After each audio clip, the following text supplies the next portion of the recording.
முதல் வாசகம். நானே என் மந்தையை மேய்த்து இளைப்பாறச் செய்வேன். இறைவாக்கினர் எசேக்கியேல் நூலிலிருந்து வாசகம். அதிகாரம் 34. இறை வார்த்தைகள் 11 முதல் 16 வரை. தலைவராகிய ஆண்டவர் கூறுகிறார், நானே என் மந்தையை தேடிச் சென்று பேணி காப்பேன். ஓர் ஆயன் தன் மந்தையினின்று சிதறுண்ட ஆடுகளை தேடிச் செல்வது போல நானும் என் மந்தையின் தேடிப் போவேன். மப்பும் மந்தாரமான நாளில் அவற்றை எல்லா இடங்களினின்றும் மீட்டு வருவேன். மக்களினங்களினின்று அவற்றை வெளிக்கொணர்ந்து நாடுகளினின்று கூட்டிச் சேர்த்து அவற்றின் சொந்த நாட்டிற்கு அழைத்து வருவேன். அவற்றை இஸ்ரேலின் மலைகளிலும் ஓடையோரங்களிலும் நாட்டின் எல்லா குடியிருப்புகளிலும் மேய்ப்பேன். நல்ல மேய்ச்சல் நிலத்தில் அவற்றை மேய்ப்பேன். இஸ்ரேலின் மலையுச்சிகளில் அவற்றின் மேய்ச்சல் நிலம் இருக்கும். அங்கே வளமான மேய்ச்சல் நிலத்தில் அவை இளைப்பாறும். இஸ்ரேலின் மலைகளின் மேல் செழிப்பான மேய்ச்சல் நிலத்தில் அவை மேயும். நானே என் மந்தையை மேய்த்து இளைப்பாறச் செய்வேன் என்கிறார் தலைவராகிய ஆண்டவர். காணாமல் போனதை தேடுவேன். அலைந்து திரிவதை திரும்ப கொண்டு வருவேன். காயப்பட்டதற்கு கட்டுப்போடுவேன். நலிந்தவற்றை திடப்படுத்துவேன். ஆனால் கொழுத்ததையும் வலிமையுள்ளதையும் அழிப்பேன். இவ்வாறு நீதியுடன் அவற்றை மேய்ப்பேன். இது ஆண்டவரின் அருள்வாக்கு. கிறிஸ்துவே உமக்கு புகழ். பதிலுரை பாடல். திருப்பாடல் 23. பல்லவி. ஆண்டவரே என் ஆயர், எனக்கேதும் குறைவில்லை. ஆண்டவரே என் ஆயர், எனக்கேதும் குறையில்லை. பசும் புல்வெளி மீது என்னை அவர் இளைப்பாறச் செய்வார். அமைதியான நீர்நிலைகளுக்கு என்னை அழைத்துச் செல்வார். அவர் எனக்கு புத்துயிர் அளிப்பார்.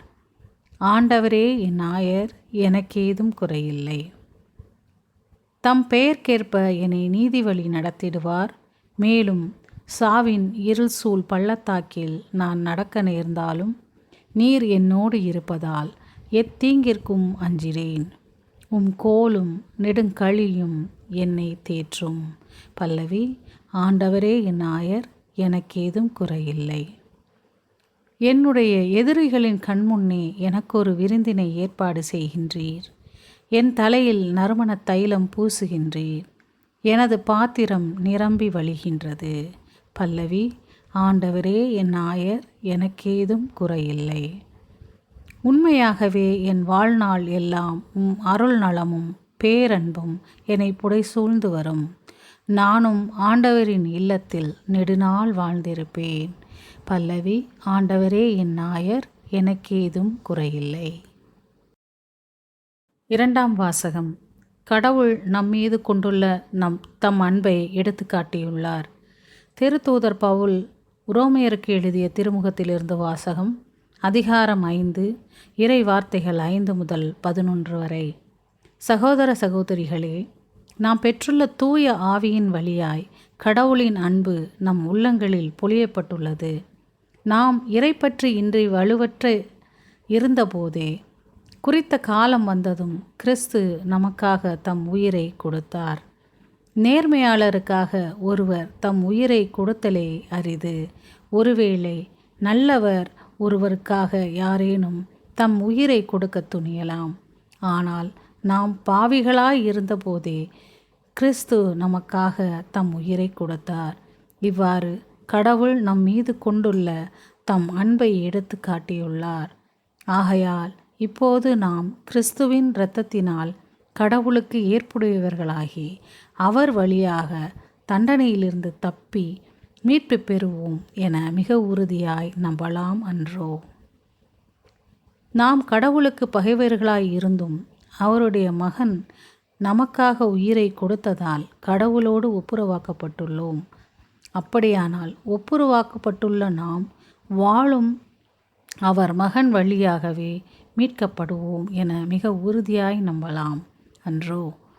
அது மட்டுமல்ல, இப்போது கடவுளோடு நம்மை ஒப்புரவாக்கியுள்ள நம் ஆண்டவர் இயேசு கிறிஸ்துவின் வழியாய் நாம் கடவுளோடு உறவு கொண்டு பெருமகிழ்ச்சி அடைகின்றோம்.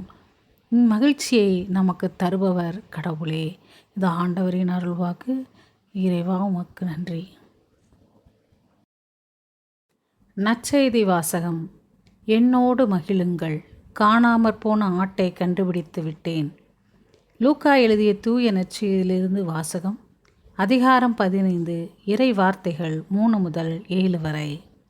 அக்காலத்தில் இயேசு பரிசேயர்களுக்கு இந்த உவமையை சொன்னார். உங்களுள் ஒருவரிடம் இருக்கும் 100 ஆடுகளுள் ஒன்று காணாமற் போனால் அவர் 99 ஆடுகளையும் பாலை நிலத்தில் விட்டுவிட்டு காணாமற் போனதை கண்டுபிடிக்கும் வரை தேடிச் செல்ல மாட்டாரா? கண்டுபிடித்ததும் அதை அவர் மகிழ்ச்சியோடு தம் தோள் மேல் போட்டுக்கொள்வார். வீட்டுக்கு வந்து நண்பர்களையும் அண்டை வீட்டாரையும் அழைத்து என்னோடு மகிழுங்கள், ஏனெனில் காணாமற் போன என் ஆட்டை கண்டுபிடித்து விட்டேன் என்பார். அதுபோலவே மனம் மாற தேவையில்லாத 99 நேர்மையாளர்களை குறித்து உண்டாகும் மகிழ்ச்சியை விட மனம் மாறிய ஒரு பாவியை குறித்து விண்ணுலகில் மிகுதியான மகிழ்ச்சி உண்டாகும் என நான் உங்களுக்கு சொல்கிறேன். இது ஆண்டவரின் அருள்வாக்கு. கிறிஸ்துவே உமக்கு புகழ்.